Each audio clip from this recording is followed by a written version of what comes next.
Welcome to the Week 10 edition of The Revolution, the weekly podcast of the Ruben Yanez Fantasy Football League, where we break the whole thing down. We break the whole thing down because in this league we bring entertainment. That's right. That's what comes along. There's competition, and then there's the excellent production value that comes. And that's why we review every week. We start off with the Week 10 scores. Here we go. The Reservoir Dogs they went right back on track. Right back on track with 162 to the 113 of the Cucamonga Cracker Killers. With Stephon Diggs once again, beast, 32 points. CeeDee Lamb. You know what? I hated on CeeDee Lamb only because I think his name is funny. I don't know. His name is CD. That's weird. And they actually spell it out. CD. CD. Right? What? You guys couldn't come up with anything more original? Right? I mean, hey, Dallas came to play, and 113, not enough. Reservoir Dogs. They're back on tied for the top. Here we go. Right. And Dayman getting their second win of the week, second win in a row. We're taking out the San Jose Droid Lives Matter. That's right. Slowly going up. Like that yodeler from Price is Right. Right? With Deebo Samuel, I mean, he's a beast himself. He had himself a Monday night. 30 points. Jalen Hurts came through. Mark Ingram came through with a stream option. Yeah. Yeah, and that Kamara's coming back, so he's no longer relevant. Hey, isn't it always funny, like if they're suddenly active that day, their projection goes from 2 to 13, 14. Yeah. And exactly. And then Tuesday morning, 1. Yeah. 2, Maybe. It's amazing. Really is. All right. And you got Antonio Gibson, who's a beast himself. 22 points for the Droids Lives Matters. Mike Evans, who put up a modest night. Modest day. And Aaron Jones, Aaron Jones with the sprained MCL. That's terrible. He still got 13. Terrible. Still got 13. Still got 13. Still got 13. It's crazy. And the definite letdown of the week. But hey, that's the kind of game you expect when you have some of the top teams in the league here in the King Trolls and the Alfredo Boyos here, where the King Trolls got the better of the Boyos, 121 to 113. Right. This could have really gone. They could have gone either way. And hey man, who would have thought? Monday night, Rams defense could not come through. But hey, you know what? The Rams could not have picked a better team to not come through. True. On a Monday night. On Monday night. That's right. On Monday night. That's right. I was there, as I am every Sunday, and didn't even realize that because of the pandemic and there was no games. It really had been like 400 days since there was a win on that field. That's right. That was crazy. Anyway, King Trolls 121, Poyos 113. Jefferson Kelsey came through. Dalvin Cook is the most silent beast I've ever known. His name should be called more often. I don't know, no one needs to be mentioned more often. That's all I gotta say. True. And the Oakland Oysters taking on the Cholula Vista Hufflepuffs, coming out on top 94 to 73. I mean, it's a modest 94. Christian McCaffrey with 26 points, Ryan Tannehill 19. But Cholula Vistas, man, That's why you're in last place. Derek Carr, Arnold, the tight end. Man. Hey. Hey, that's been me before. For real. Hey, I would feel bad if it wasn't for the fact that the Huff and Puffs have been 8-2 many a times. True. But anyway. But not this season. Hey. It happens to the best of us. Happens to the best of us. Speaking of the best of us, the San Francisco Shabooms really want to be a part of the best of us. And they're on their way. 147. Now they're coming. Now they're, now all cylinders are kicking in. The Shabooms they're going to be a huge threat for the rest of the season. I can already tell you. You can expect numbers like this the rest of the way. Why? Because it turns out the Dallas Cowboys are pretty all right. I mean, would you look at this? Ezekiel at 21 points, Dak Prescott 26, homie T Pollard 16. I forget his first name, so it's T Pollard. That homie. I mean, at least I remember he's on the Cowboys. I mean, look at this, just on this alone. The Shabooms are gonna be doing some stuff, and the Flying Graysons can put up 69. But hey, again, that's how it's got to go sometimes.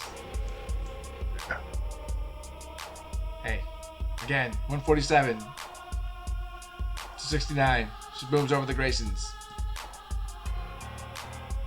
In the game of the week, Merced Pippers taking on the Oakland football team. It was a close game pretty much the whole week, or the whole time. All Sunday it was pretty close. But the Pippers came up on top, 107 to 92. Both of them are tied. But the Oakland football team, they got the fourth spot, the fourth seed so far. And you know why? You know why they have the fourth seed? It's because of Cooper Kupp. Yeah. No, I mean, was, again, hey, I was at that game. There was a solid chance. I was like, Cooper Kupp can do this for the Oakland football team.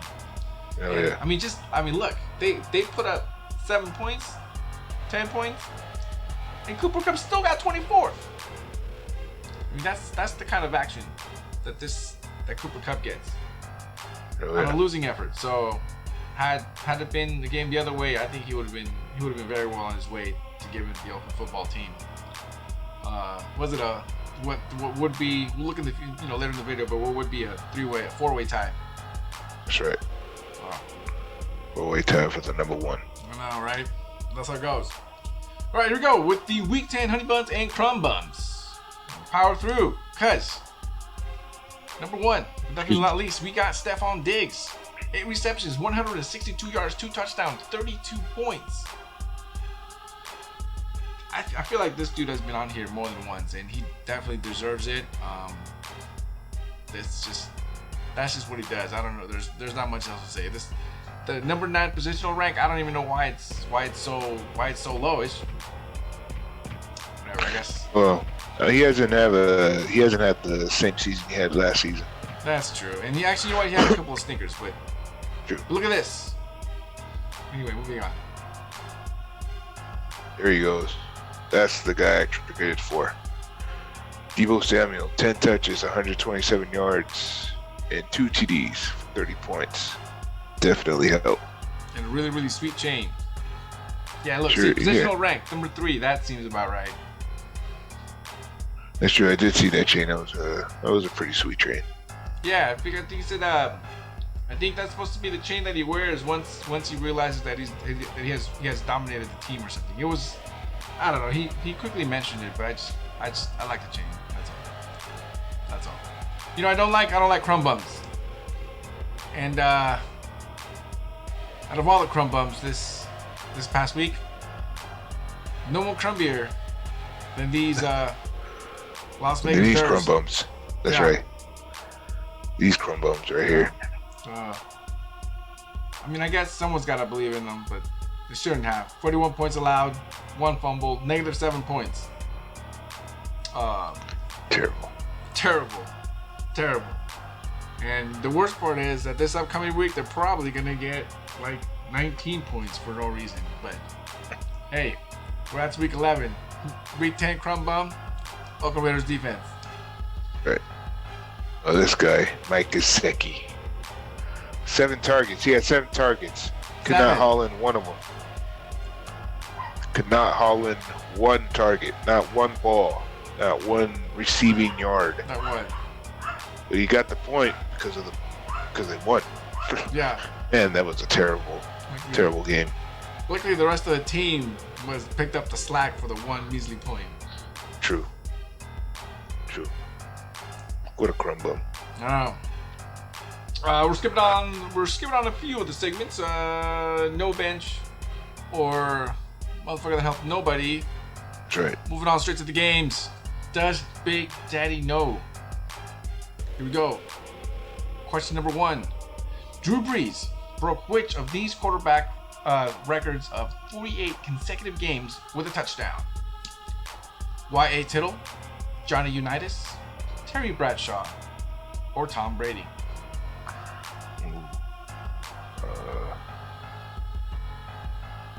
I don't know. A? Y.A. Tittle. Y.A. Tittle? Answer is B. Johnny Unitas. Yeah, right. Turns out that guy was great. It just, I think it was like 2 generations ago, so I don't know. Yeah. I remember they used to talk about him a lot when I was watching football, like back in the early 90s, late 90s, early 2000s, yeah. Also, the first time I ever heard of Johnny Unitas was in that Nickelodeon TV show, Pete and Pete, if anyone ever watched it. Somebody idolized Johnny Unitas, and I was like, "Oh, who's that guy? Oh, he's some quarterback." And I didn't even know he was a real quarterback until later on. Yeah, he was. All right, here we go. What is Bill Parcells' nickname? A. The Whale Shark. B. Willie P. C. The Big Kahuna, or D. The Big Tuna? Tuna. D. All right, D. The Big Tuna. Right. I don't know why he's called the Big Tuna. Me neither. I don't know. For some reason, it just stuck. Yeah, for real. Here we go. What team drafted Steve Young? Is it A, the 49ers, B, the Buccaneers, C, the Dolphins, or D, the Bengals? The Buccaneers? B, the Buccaneers in the 1984 supplemental draft. That's right. So, and I think the way the supplemental draft works is that they have to give up a particular round, and then they give that up in the following draft if they get this player after this draft. Yeah. I think I first learned about it when the Raiders took was it Terrell Pryor in the supplemental draft. That was great.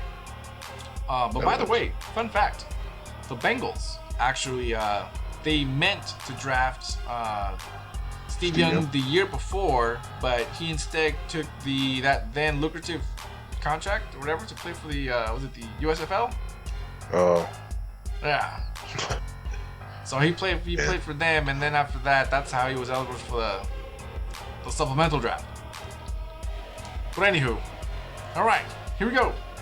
What TV sitcom did Jim Harbaugh appear in? A. Alf. B. Saved by the Bell. C. Golden Girls. Or D. Cheers. I'll go B. Yes, Saved by the Bell. No, we did not go over these questions, people. This is live. This is happening right now. That is right. That is true. Yeah, he is.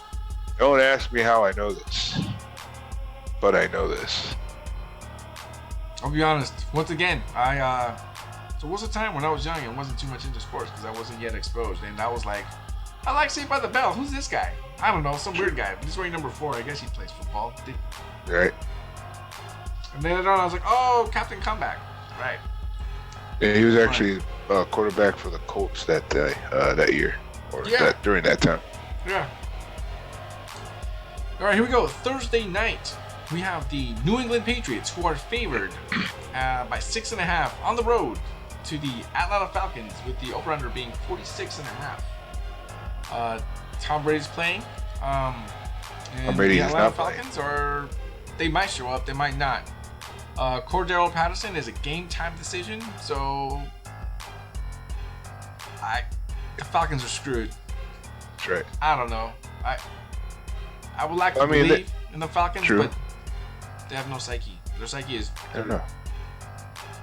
They have no offense. They have no defense. And the New England Patriots have no Tom Brady. They have Mac Jones, They have Mac Jones. who recently just tore up the Cleveland Browns defense. So let's see what he does Thursday night. He might have another huge week.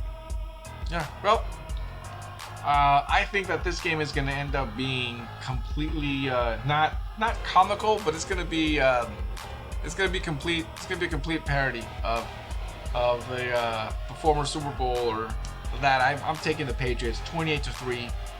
I think the Falcons, especially if Patterson doesn't play. If Patterson doesn't play, the Falcons got nothing. The Falcons got nothing. They think that Kyle Pitts is something, but he sucks. Kyle Pitts is no good. He's a fine player, but with my argument here, he's no good. He sucks. And He's a rookie. And he won't be able to do it alone. And for that, I think that the Falcons at best are going to put up 3 because I need my kicker to get 3 at least. Otherwise, I don't know what's going to happen. But I know this. No Patterson, Patriots 28, Falcons 3. I just don't believe in them. I got a little bit of faith in the Falcons. I believe Matty Ice will come back to his old ways and score some points. Still got Russell Gage, who's hit or miss sometimes. But even if Cordell Patterson doesn't play, you still got Russell Gage and you still got Mike Davis. So they're all right in their positions and their respective positions. But True. They're still an NFL team. yeah, they're still an NFL team, and Matt Ryan can still throw for touchdowns. So I think he'll grab a couple touchdowns and the rest are field goals. And I think Mac Jones might come back down to earth this week. I think the Atlanta Falcons might make it a little bit tough. And they're at Atlanta, so yeah. Let's see how he does on the road. It's a stadium. It's a dome? So it's at an artificial turf. It's a dome stadium, so we'll and they got the cheapest beers in the league. So Yeah, and they got the only Chick-fil-A that's open on Sunday. Oh yeah, it's gonna be a good crowd. That's right. Well, this one's going to be open regular day on Thursday. So, yeah, I got the Patriots winning 24-20. I think it goes under the 46.5. Yeah, no, I definitely see it under. And if it does go over, it's going to be because the Patriots are just killing them. True. It's going to be because the Patriots are killing them. Yeah, the Patriots will be the only ones scoring the 40. All right, here we go. We are going over the, as of Week 10, 2021 standings. Big Daddy, if you want to go through the top 4 and the outside looking in. Sure. We got, of course, the South Hayward Alfredo Foils holding on to that one spot, but the Reservoir Dogs and the Stacking Trolls are right behind them. All 3 with 7-3 record. But the Oakland football team and the Merced Vipers, they're in a dead heat right now for the 4th spot, for that last seed in the playoffs. And of course, got the Cucamonga Crack Killers, San Jose Droid Lives Matters, the Shabooms, Dayman, Oysters, all looking for that hunt. At least, yeah. Oysters, Dayman, and Shabooms are in the hunt, along with the Cucamonga Crack Killers and the Droid Lives Matters. But I mean, those 3 teams gonna have to win out all their games just to even try to make the noise in the playoffs, or try to get up in there.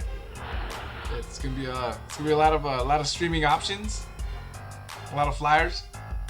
Right. But hey, remember we have that extra game, and it's definitely possible. Oh yeah. And then we got. It's definitely possible. I've seen teams go from 3-7 and win 4 in a row, take 7-7, and in a tiebreaker, and you can catch that last spot. That's right. Yeah, and then we got the Flying Graysons and the Cholula Hufflepuffs rounding out the league. So, I mean, it's only week 11 going in. We still got, 6 more games to play? Yeah. 7 more games to play? Yeah, 6. 5 more, because it's 15 games. It's a 15-game season. Yeah, 5 more to play. 5 more to play. So, we're getting there. We're getting there. But we'll see. We'll see who's in. That's right. And that is the 2021 Week 10 review of the Ruben Yanez Fantasy Football League. I'm going to say, we'll see you next week. That's right. Week 11, baby. Hell yeah. Getting in the home stretch.